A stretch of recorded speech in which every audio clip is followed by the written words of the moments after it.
জাহান বাড়িয়েছেন over the top, প্রতিপক্ষের সীমানায় কোনো খেলা নেই, গোলরক্ষক আফরোজা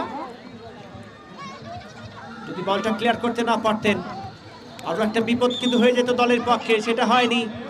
রেফারি জাকির কাঠমান্ডু ফুটবল খেলে এসেছেন, ইতিমধ্যে তার বেশ কয়েকটি অপারেশন সম্পন্ন হয়েছে ভারতের চেন্নাই থেকে। ডান পায়ে একটা বড় অপারেশন, বা হাতে কিন্তু বেশ কয়েকটা রিং পরানো জাকির হোসেন।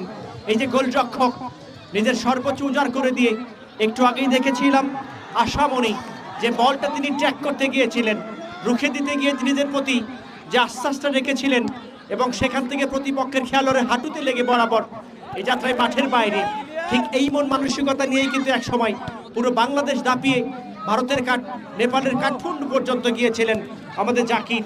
এখনো পর্যন্ত 59 বছর বয়স, দেখে মনে হচ্ছে 16.5 বছরের টকবকে।